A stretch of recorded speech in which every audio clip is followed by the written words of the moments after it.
ये भादों का महीना इस पर चल रहा है। भजन के लिए गुरु महाराज इस महीने को इतना उपयुक्त बनाए हैं कि वर्षा से चारों तरफ नदी तालाब भर जाते हैं और चारों तरफ कहीं कहीं कीचड़ भी हो जाते हैं और सभी गृहस्थ गर्मी के महीनों में ये सावधान हो जाते हैं इस महीने के लिए सारी वस्तुओं को जुटाकर अपने घर पर रख लेते हैं कि भादों महीना में भी कोई कष्ट नहीं।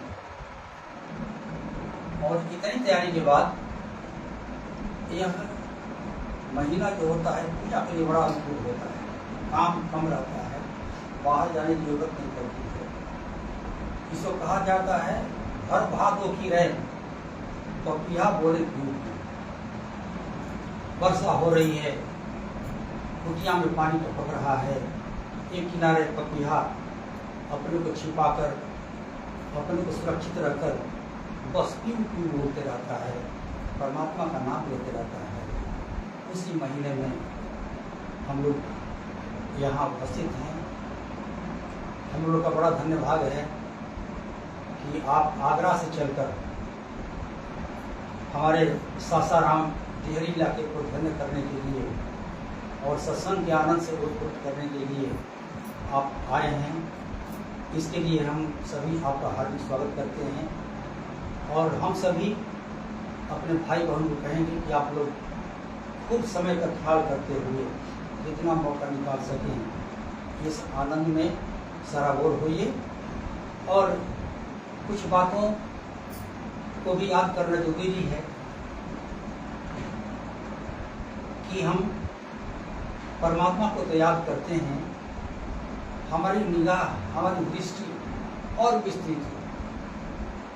ये संसार उसी परमात्मा का बनाया हुआ है, यह संसार उसी परमात्मा की व्यवस्था के अनुसार चल रहा है और वह परमात्मा हम लोग को बड़ी कृपा करके मनुष्य जन्म में भेजा है, अच्छे परिवार में जन्म दिया है, अच्छे वातावरण में हम लोग को रखता है और बहुत सामान्य साधारण तरीका बता के रखा है। इस तरीके से परमात्मा का भजन करो तो तुम्हारा जीवन धन्य हो जाएगा, सब कुछ प्राप्त कर लेगा।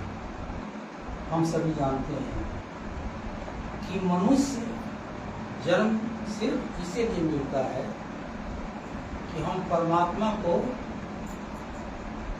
जाने, उनसे प्रेम करें और अपने जीवन को धन्य बनाएं। हम सभी जीवों की तरह हैं, लेकिन इस बात को भूल जाते हैं कि हमारा जन्म इसलिए नहीं हुआ है कि संसार को खूब व्यवस्थित कर दें, खूब संपन्न कर दें, अपनी सुविधा को खूब भरपूर कर दें जिससे कि हमारा जीवन चले। ये काम के लिए मनुष्य जीवन नहीं है।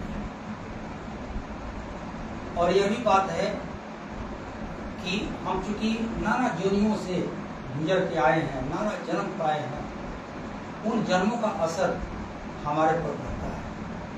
कितना हम अपने को सावधान करने की कोशिश करें मगर संसार का प्रभाव हमारे ऊपर रहता है। लोभ मोह काम क्रोध ईर्ष्या द्वेष ये सबसे वंचित नहीं हो पाते हैं और इस बात को भूल जाते हैं जिस परमात्मा ने कृपा करके यह शरीर दिया है, यह जीवन दिया है, उस परमात्मा को प्राप्त करना ही हमारे जीवन का उद्देश्य है। इस बात को हम सब भूल जाते हैं। इस बात को परमात्मा भी जानता है, हमारे गुरु महाराज। इसलिए हम संसार उलझ जाते हैं, फंस जाते हैं, हमारे लिए कोई बड़ी बात नहीं है और ये होगा ही। इसलिए गुरु महाराज बोले हैं कि आप लोग कुछ समय निकालकर सुबह शाम परमात्मा का एक समय पर जरूर भजन करें, चाहे जितना भी कष्ट हो, जितने भी काम पड़े हुए हैं, लेकिन 24 घंटे में 23.5 घंटा काम करें। आधे घंटा का समय दीजिए सुबह शाम 2 बार 15-20 मिनट 15-20 मिनट बैठकर। लेकिन उसमें एक बात बताए हैं गुरु महाराज कि उतनी देर के लिए, उस 15-20 मिनट के लिए परमात्मा को छोड़कर और कोई चिंता नहीं होनी चाहिए। ये क्या है? ये हमारा मन जो परमात्मा ने बनाया है, इस मन का स्वभाव है कि हमेशा कुछ न कुछ बात सोचते रहता है। एक विचार आता है, उस विचारों में कुछ देर रहता है, फिर दूसरे विचार आते हैं, ये विचार चला जाता है। इस तरह विचारों का तांता हो रहा है और इसी मन से हमको परमात्मा का भजन करना है, परमात्मा की याद भी करनी है। और ऐसा कि हम 15-20 मिनट जो समय दें, उससे परमात्मा के सिवा और कोई ख्याल ना आए। ये बात हमें अपने मन को समझना। लेकिन मन का स्वभाव है, वह संसार में ही ज्यादा रहना चाहता है, क्योंकि संसार के ख्याल में रहना आसान होता है। मन को संसार के ख्यालों में आप जीवन बिता देंगे, मन उसमें अच्छा महसूस करेगा। लेकिन संसार से हटकर जब परमात्मा की याद में उसको बैठाने की कोशिश करते हैं हम लोग, तो मन भागने लगता है, क्योंकि इसका स्वभाव है संसार में रहने का। तो हम लोगों को ये प्रयास जो करना है कि उस 15-20 मिनट तक सिर्फ परमात्मा ही ख्याल रहें, इसी के लिए हमारे मन को तैयार करना पड़ता है। ये साधना जो गुरु ने बताए हैं, इसी के लिए जब हम साधना शुरू करेंगे तो शुरू में तो ऐसा लगता है कि हमारा मन गुरु महाराज के बताए हुए ख्याल में, यानी परमात्मा के ख्याल में क्षण भर भी रहने को तैयार नहीं होता है। लेकिन गुरु महाराज कृपा करके कुछ उस क्षणों में भी कुछ ऐसे क्षण हमें देते हैं जिसमें मन बिल्कुल शांत हो जाता है और परमात्मा का आनंद, परमात्मा की शांति कुछ देर के लिए हमारे मन में हो। और ऐसा कोई व्यक्ति नहीं है जिसने गुरु महाराज के बताए हुए साधना को किया है और उसको गुरु महाराज के आनंद की झलक न मिली। ऐसा कोई नहीं। गुरु महाराज अपने आनंद और शांति का एक झलक जरूर देते हैं, भले एक ही पल के लिए हो, और वह पल इतना अविस्मरणीय होता है कि उसको भूल नहीं पाता है। इसीलिए गुरु महाराज की साधना जो करता है वह जीवन भर साधना करने के लिए तैयार हो जाता है। और इसमें कभी कभी होता है कि हम चाहते हुए अपने मन को शांत नहीं करते। ये शिकायत रहती है, हम लोग गुरु महाराज से कहते हैं कभी कभी कि महाराज जी हम बहुत कोशिश करते हैं, लेकिन पहले तो मन लग जाता था, अब नहीं लगता। ये क्या बात है? पहले मन जितना लगा था उससे और ज्यादा लगना चाहिए धीरे धीरे क्रमशः, लेकिन पहले लगता था अब नहीं लग रहा। गुरु महाराज उत्तर देते हैं कि पहले जो तुम्हें आनंद का महसूस हुआ, शांति जो महसूस तुम किए, वो मेरी कृपा थी, जिससे कि तुम जान सको कि इस चीज को प्राप्त किया जा सकता है। ये तुम्हें विश्वास दिलाने के लिए मैंने तुम्हें आनंद दिया था। लेकिन अब मैं चाहता हूँ कि तुम अपने मन को ऐसा बनाओ, गुरु महाराज की साधना करते करते, कि जब चाहो उस आनंद में तुम मन बैठा सको, अपने आप को बैठा सको। इसे कि हम साधना करते हैं। और ये साधना का है कि एक दिन भी छोड़ना नहीं है, एक समय भी छोड़ना नहीं है, सुबह शाम जरूर करना है, क्योंकि निरंतर प्रयास, भगवान कृष्ण ने कहा, अभ्यास और वैराग्य से यह काम सिद्ध होता है, यह वस्तु प्राप्त होती है, परमात्मा प्राप्त होता है। अभ्यास और वैराग्य। तो अभ्यास तो ये है कि गुरु महाराज के बताए हुए तरीके से हम सुबह शाम बदल बैठते हैं। कभी अकेले बैठते हैं, कभी अपने परिवारजनों के साथ बैठते हैं, कभी सभी भाई को अपने अगल बगल से बुला लेते हैं, साथ में बैठते हैं। ये अभ्यास है। लेकिन वैराग्य, गुरु महाराज क्या है, वैराग्य भी होना जरूरी है। वैराग्य क्या है कि हमारे अंदर जो संसार बसा हुआ है, हमको चारों तरफ से घेरे हुए है, उस संसार से कुछ क्षण के लिए दूर होने का प्रयास करें। वो क्षण ऐसे आते हैं जैसे कि महाभारत के युद्ध में अर्जुन के सामने आया था। महाभारत में दोनों तरफ की सेना तैयार थी लड़ने के लिए, लेकिन अर्जुन कृष्ण भगवान को कहे प्रभु, क्योंकि भगवान ही सारथी थे, उनका ऐसा सौभाग्य था कि उनके रथ को चलाने वाले परमात्मा थे। ठीक उसी तरह हम लोग भी बड़े सौभाग्यशाली हैं, हमारे गुरु महाराज जी हमारे रथ को चलाते हैं, इस जीवन रूपी रथ को वही चला रहे हैं, लेकिन हम समझते नहीं कि हम चला रहे हैं, हम नहीं चला रहे हैं। जब हम उनके चरणों में अपने को समर्पित कर दिए तो हमारा रथ भी वही चला रहे हैं। तो जब रथ को भगवान कृष्ण दोनों सेनाओं के बीच में लाए हैं, तो युद्ध के समय में, युद्ध बाण छोड़ने के बदले में अर्जुन को ये ख्याल आता है कि जिस बाण को चलाएंगे उस बाण से घायल और मरेंगे हमारे अपने ही जन, और अपने ही जनों में पूज्य जन, विष्णु पितामह हैं, गुरु द्रोणाचार्य हैं, कृपाचार्य हैं। उस समय अपने कर्तव्य का ख्याल आता है कि नहीं, युद्ध ही समाधान नहीं है सब। युद्ध में उनको लगा कि नहीं, अपने पूज्य जनों को प्रणाम करना है, उनसे अभी भी अनुमति लेनी है कि हम क्या युद्ध करें, युद्ध करें तो कैसे करें। तो जिस तरह वो युद्ध के समय में भी ये होश उनमें आया, वैसा ही होश हमारे जीवन में आना चाहिए। दिन भर काम करते हैं, लेकिन कभी शांत होकर अपने मन को बैठाएं और प्रभु के बारे में सोचें कि प्रभु ने हमें क्या बताया है, उस कर्तव्य, वही हमारा कर्तव्य है, परम कर्तव्य है, उसको कभी नहीं छोड़ें। और इस अभ्यास को जब हम सफलतापूर्वक करेंगे, नियम पूर्वक करेंगे, तो हमारे अंदर वैराग्य पैदा होगा।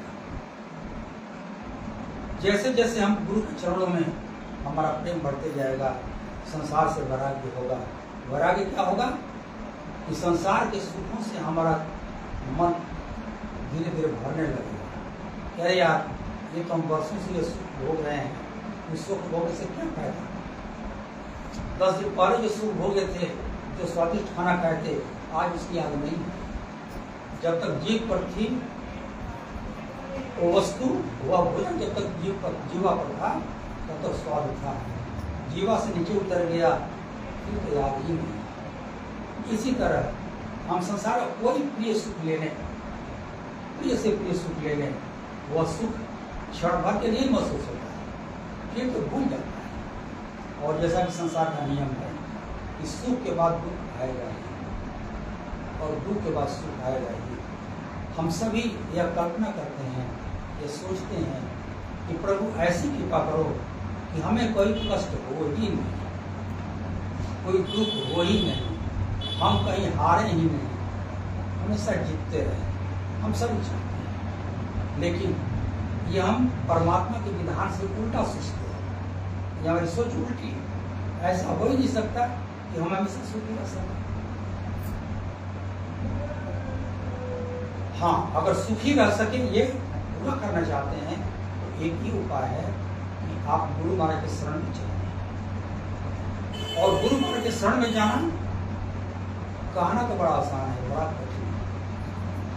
हम सब कहते हैं बस गुरु महाराज के शरण में कहें, वो जो चाहे वही हम स्वीकार करते हैं, सिर्फ कहने के, स्वीकार कोई नहीं। गुरु महाराज के शरण में जाना उसको कहते हैं कि जब उनके शरण में चलेगा तो हम सोचना छोड़ दें अपने बारे में, सिर्फ उनके बारे में सोचें। लेकिन कहने के लिए हम कहते हैं कि शरण में हैं, लेकिन सोचते हैं अपने बारे में स्वयं। तो हम अपने बारे में गुरु महाराज को सोचने दें, हम गुरु महाराज में अपना ख्याल जुड़े रहें, ये हमारे। और ये भूल जाएं कि परमात्मा का भजन कर रहे हैं, जिसका मतलब हुआ कि हमें कभी दुख नहीं होगा, हमारे बाल बच्चे बिल्कुल ठीक रहेंगे, संसार हमारा बिल्कुल ठीक रहेगा। लेकिन गुरु महाराज बताते हैं कि परमात्मा दयालु के साथ साथ न्यायी भी होता है। परमात्मा की सृष्टि में हम अकेले नहीं हैं कि सारा सुख, सारी सफलता, सारी खुशी उन्हीं को देते हैं। भगवान कृष्ण ने कहा है, सबसे बड़ा योग क्या है? योग माने परमात्मा से जुड़ने का भजन उपाय क्या है? आत्मोपम्येन सर्वत्र समम पश्यति योगिना सुखम वा यदि वा दुखम स योगी परमो होता।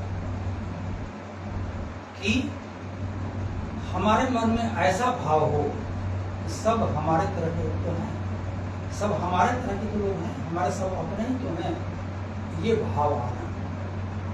आत्मोपम्येन सर्वत्र समम पश्यति, और सबको हम अपने बराबर समझें, किसी में भेद न समझे, सबको अपने बराबर समझे। और सुख हो या दुख हो, ठीक उसी के भाव में आ जाए कि ऐसा ही दुख हमारे ऊपर भी आए। तो जैसे हम चाहते हैं कि वो दुखी आदमी दुखी न रहे, दुख आने पर भी परमात्मा की याद में प्रसन्न रहे, तो हमारे अंदर वही भाव आए। दुख भी हो तो हम परमात्मा की याद में प्रसन्न रहेंगे, और सुख भी हो तो हम परमात्मा को भूलेंगे नहीं, क्योंकि हमारा स्वभाव है सुख में भूल जाते हैं परमात्मा, दुख में याद रखते। इसलिए परमात्मा कहता है कि दुख में तो याद करते ही हो, सुख में भूलो मत। सुख में भी सुख बोला शुरू कर देता है, परमात्मा भूल जाता है। तो दुख में सुमिरन सब करे, सुख में करे न को, जो दुख में सुमिरन करे तो सुख दुख है को। जब परमात्मा का सुमिरन हम दुख में करते हैं तो दुख दूर होकर सुख आ जाता है। तो भला हम सुख में भी जब भजन करेंगे तो दुख है को होगा। ऐसी स्थिति में गुरु महाराज चाहते हैं कि हम पहुंच जाएं कि सुख और दुख में हम सम रहें, खुशी और नाराजगी में सम रहें, सफलता और सफलता में सम रहें। यही जीवन का ध्येय है। और जिस समय ये अवस्था हमारी आ जाएगी, हम परमात्मा से चारों तरफ घिरे हुए मिलेंगे, हमेशा परमात्मा के ख्याल से मिलेंगे, परमात्मा के आनंद से मिलेंगे। ये बड़ा सराहनीय है। हम संसार में जो भी पाए हैं सब उनका किया हुआ है। देना भी उनके हाथ में, लेना उनके हाथ में। कभी न भूलें कि लेना भी उन्हीं के हाथ में। यह जीवन जो हमें मिला है, यह जीवन एक समय के बाद खत्म हो जाएगा। और हमारे शास्त्र पुराण कहते हैं कि फिर मनुष्य जन्म मिलेगा, कब, इसका कोई गारंटी नहीं। लेकिन इसकी गारंटी है जो इस जीवन में परमात्मा की अनन्य भक्ति रखेगा, गुरु से अनन्य भक्ति रखेगा, मतलब कि एक की भक्ति करेगा, एक को परमात्मा मानेगा, वो अगर इस मनुष्य जीवन में परमात्मा को प्राप्त नहीं कर सका तो अगले जन्म में मनुष्य ही होगा। और अभी जो है उससे भी अच्छे परिस्थिति में उसका जीवन चलेगा, अच्छे घर में उसका जन्म होगा, अच्छे परिवार में चलेगा। इसलिए भले ही हमें अगला जन्म मिले ना पड़े, लेकिन वह मनुष्य जन्म का ही हो हमें मिले, इसके लिए जरूरी है कि गुरु महाराज के भजन में, उनके प्रेम में अभी से ही लग जाएं और पूरी तत्परता से लग जाएं। संसार तो आता रहेगा, जाता रहेगा, धूप छांव जैसे होते हैं, सुख दुख भी आते रहेंगे, जाते रहेंगे, लेकिन परमात्मा हमारा हमेशा हमारा साथ रह सकता है। और जब वह साथ है तो संसार नहीं रहता है। परमात्मा जिस समय हमारे साथ रहता है, संसार नहीं रहता है। जिस समय संसार रहता है उस समय परमात्मा हमारे साथ नहीं रहता है। इसलिए इस बात को खूब अपने जीवन में